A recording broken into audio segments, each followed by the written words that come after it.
A good night of Shabbos. Good night of Shabbos. It's good. It's Friday. It's Friday once again. Freitag, going into Shabbos. It's the day that all the machines are turned off. As we know that we're machines, kind of like robots to some extent. And we operate we're in a factory. And it keeps moving. As you move, there's action and there's reaction. So during the week, for 6 days, we are forced to be in action. We are forced to be chomer ulevenim. Sheshes yom tava v'sisakol malachtecha. You have no choice, even if you lay in bed and you're resting, sitting on the beach. There is still no menicha. There's no menicha sanefesh. But come Shabbos bu menicha, you get to relax because the machines are shutting down and we operate in a different vibration. We're in a different frequency altogether. It's a place of oinig, place of tainug.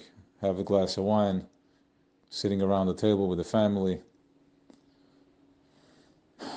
So, what is the Torah teaching us? How is the Torah giving us the book, the Sefer? It's a book, it's a consciousness, and it's telling us how to separate our chomer from the neshama, how to recognize, how to expose the neshama.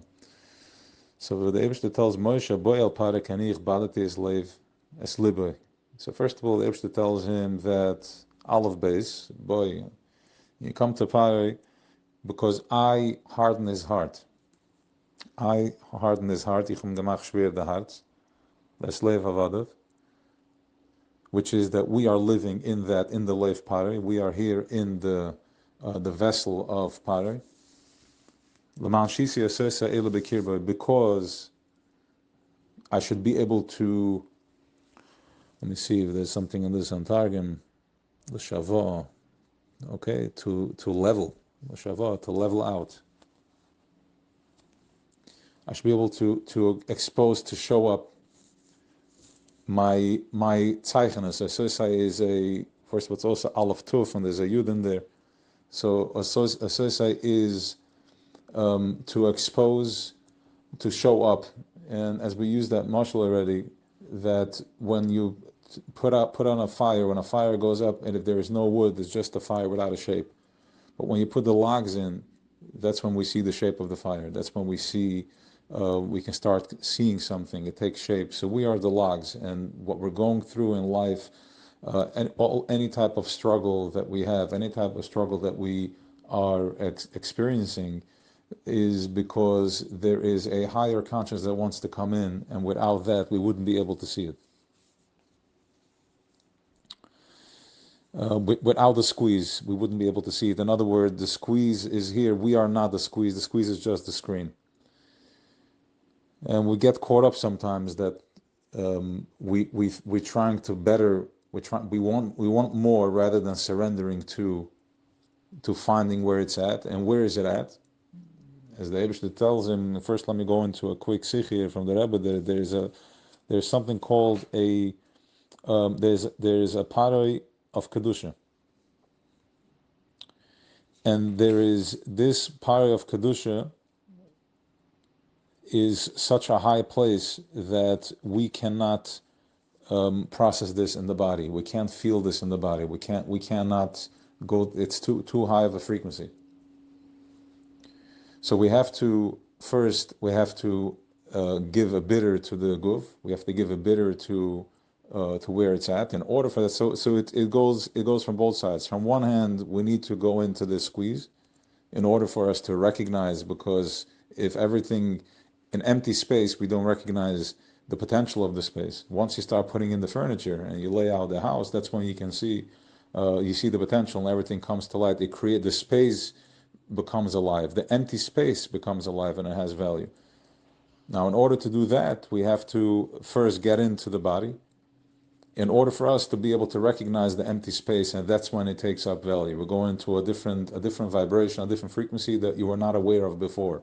And the more the squeeze, the more the pinch, the deeper you have to go, and you find a deeper meaning and a deeper source of flow.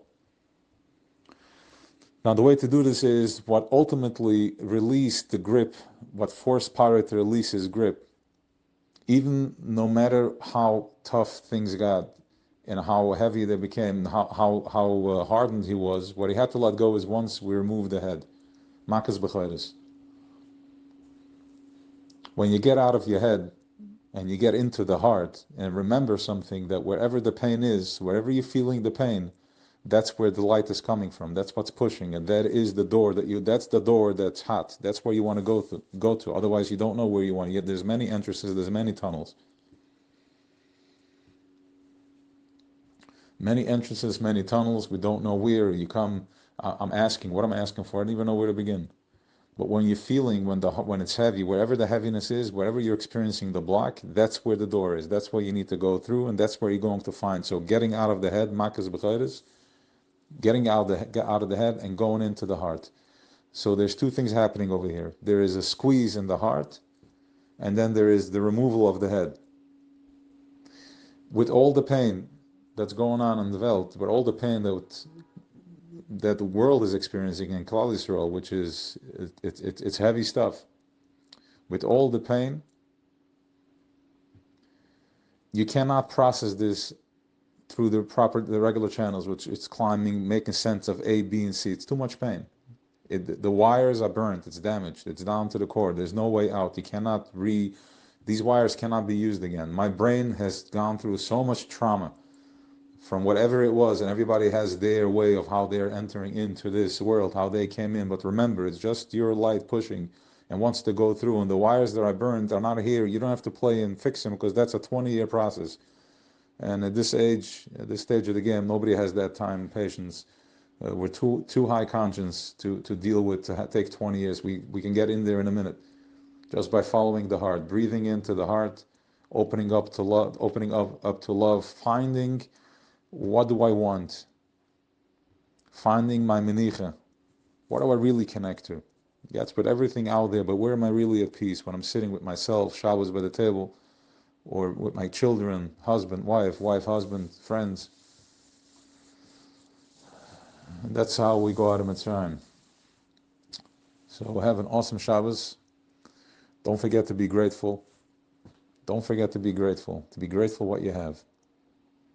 Some don't even have what you have. And some for sure not have all you have. So if you want to get into the heart, is by starting to nitpick as to be grateful to what you do have. And that's where the magic happens. But here I'm struggling, and here I don't know. That is, you're still stuck in the head. So if you want a direction, you can start by taking 3 or 4 things that you are grateful for. Just being grateful for having food on your table. To be grateful that everybody is healthy. To be grateful that somebody needs a refu and I can daven for him, to send him love and give him compassion, and it's bringing out something from within me instead of letting it pull you down and into the spin, into the grinder. Because that is oirev, that is pare. Keep in mind, Pare wanted to hold the children hostage. He didn't want to let the children go. He wanted to hold the heart, the heartbeat, what gives us hope, the creativity. So have an awesome Shabbos, and Simcha. Don't forget to be happy. Simcha, gratitude. Good Shabbos.